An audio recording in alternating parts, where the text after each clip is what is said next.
Vegas, a city built upon sand, broken dreams, and $5 lobster. A city where you can get a happy ending, but only if you pay a little extra. A city home to a sporting event greater than the World Cup, World Series, and World War II combined. Live from Las Vegas, it's the Las Vegas International Dodgeball Open here on ESPN 8, The Ocho, bringing you the finest in seldom-seen sports from around the globe since 1999. If it's almost a sport, we've got it here.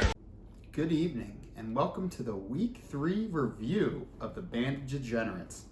We're going to hop on into this and get this bad boy started.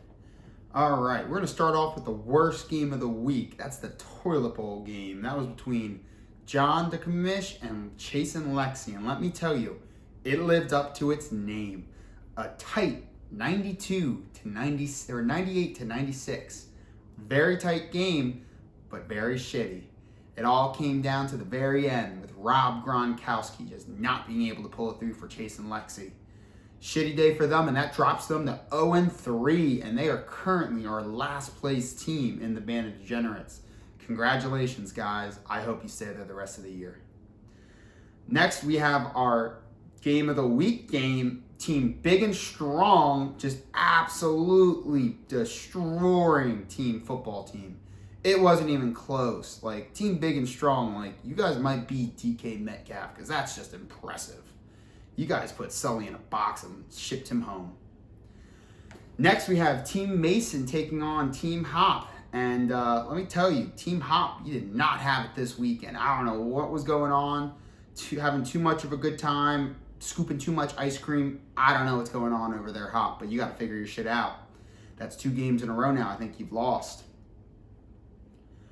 Now we have the biggest surprise of the weekend. Team Bucked Up Corey beat Team Gambling Girl 177, Corey. 177. You took all that abuse from last year and all that abuse from this year, and you fucking put it out there. Holy shit. I guarantee you're not going to score that number even close again. I'd be impressed if you get half of that number again. I don't know what happened that week, but that's just a statistical anomaly what happened. Next, we have Graham pulling off a victory over Mikey. Mikey, 2 weeks in a row, not cracking 100 points. That's some cause for some concern. I don't know if you need to fire some coaches, if you need to get with the GM. I don't know what's going on there, but you got to figure that shit out. You're trending downwards. That's 2 losses in a row for you, Mikey. And then we have the cousin battle. Call us West Virginia, because one cousin's on top of the other. Brendan just absolutely destroyed Colin. It was just disappointing, Colin. Brendan is showing this league he means business, and he's making us all look like bitches, thinking that this was tough. We got to get our shit together, guys. Jesus Christ. That brings us to our next section, though, where we're going to interview, actually, the #1 person in the league right now, and that's Team Big N Scrong with Joel Hessels. Joel, how you doing over there? Hey, John. Thanks for having me here tonight. I do appreciate having me here on SportsCenter. First time on live television. I feel good, man. Appreciate you sending the questions over and your intern telling me the dress code. Yeah, I feel great. Wish it wasn't that way. Wish it wasn't that way. Wish you the worst. Just wish you the absolute worst. I want you to come in last. Okay. On to the next bit of business. How does it feel to be top of the league? I know you weren't top of the league last year really too much. You were kind of middle of the pack, but this year you just came out strong. Also, could I have half of your team? Man, running the top of the league, it has been surprising, but it does feel good. My team is quite big and strong, as the name defines, and you know, that's an enticing offer, but everyone on my team is necessary, and I wouldn't be quite as big and strong without them. Mr. Derrick Henry, absolute action figure. DK, that's a heavy kid right there. I couldn't let either of them go. The boys, they're really just coming together as a squad today. Didn't think you would want any of my team. Did not think that, but thought I'd offer it. What's your advice for people in the bottom, maybe like Chase and Lexi, who haven't had a win yet? What would be your advice to them to help them out? Maybe not let Lexi make the decisions, but I'm curious of what else you have for them. Now, do I have any advice for the league? You know, everyone's really trying their hardest out there. I love the enthusiasm. Really led by our fearless leader, the commish. Thanks to you, John. Big shout out. As for Chase and Lexi, you know, I just really think they're falling apart this season. I had big hopes for them last year, and I thought they were going to really find their groove this year, but there seems to be a lot of fighting among the owners there. And I don't know what's going on. I don't know if Lexi's even to blame. I hear Chase has been in the gym too much. He's not paying attention to SportsCenter. He's not listening to your weekly reviews. So I don't know, man. Let's dive into that in another segment another time. I feel like we could get carried away. Wow, good advice. Good advice.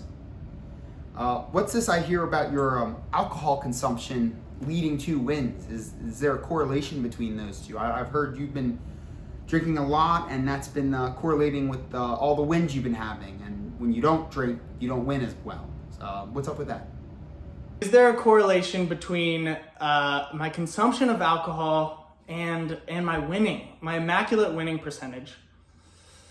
You know, I don't want to call a spade, but I do think there's a correlation, but I don't want to get too cocky. There's a lot of season left to play. I've put in some good reps this season. Thankfully, my quarantine time trials period is over, but the reps are still good, and I will put more in as the season goes on, and I'll cheers to that.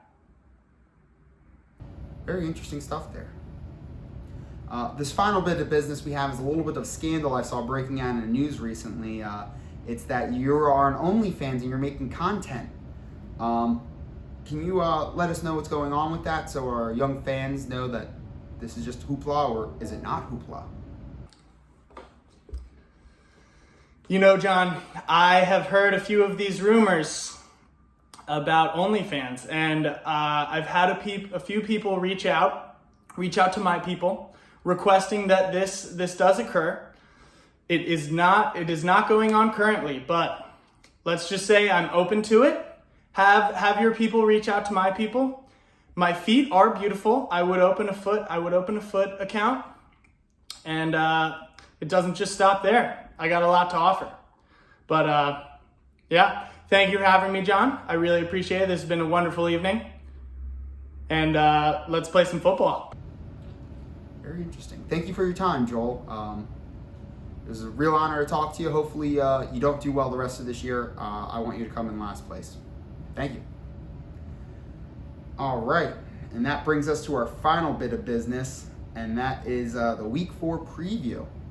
This week we have the commish taking on Team Big N Scrong. Big N Scrong is projected to win this week, but you never know what happens. Maybe the commish might pull something out. Maybe he might fuck with the scores a little bit. Who knows? Next, we have Team Mason taking Team Football Team on. Team Mason is projected to win. Sully, it's going to be bad news bears for you. If you fall to Mason, that's 2 in a row. That's a terrible skid to be on. I mean, I'm wishing it happens, because fuck you, but it would suck. Next, we have Team Hop playing Team Show Me Your TDs. Show Me Your TDs is projected to win. Hop, I need you to come on and beat them. Let's make Chase and Lexi both do this punishment. I think it's still pierced nipples or hot dogs. It's something, but I want to punish both of them, just for shits and gigs. It'd be fun. I've nothing I would love more than Chase having a nipple piercing. I honestly might pop a stiffy for that. Next up, we have Team 8 a.m. at 8 a.m. versus Team Gambling Girl. Mikey, this is a big game for you. You're on a 2-game slide right now. You need a big win as much as I need fucking erectile dysfunction. But Team Anissa, you also need a win too after coming off a heavy loss to Team Corey Buck. Finally, we have Team Graham Slam Cough versus All Gas No Gas. This is our champion versus the number 2 in the league. Let's see if our champion can show our newbie that it's not as easy in a league as he thinks. Or Graham might just get fucked. Either way, I'm going to enjoy it. Finally, we're going to round off this section with the not top 3 of the week. I don't have 10 things. I only have 3. It's all I could think about. First things, we're going to start it off with over the weekend, Corey's pup almost got literally shit on in the face. Not making this up. A dog was shitting there, and Corey's dog decided it was going to put its head underneath its fucking asshole. I don't know, Corey. Maybe you got to teach your dog not to do that. It's going to be a tough one for you to do. I suggest going to the bathroom and shitting like on your hands and knees. And if Ellie comes up and tries to sniff your ass, just push her away.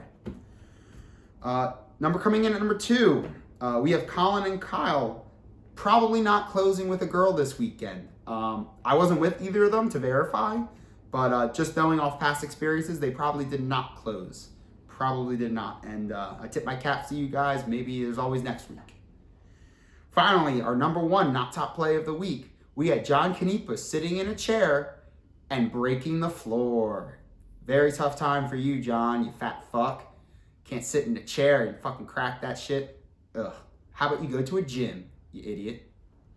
All right, and that's the rest of this week's section. Set your lineups. Get ready for the weekend. Big week coming up, week 4. See ya.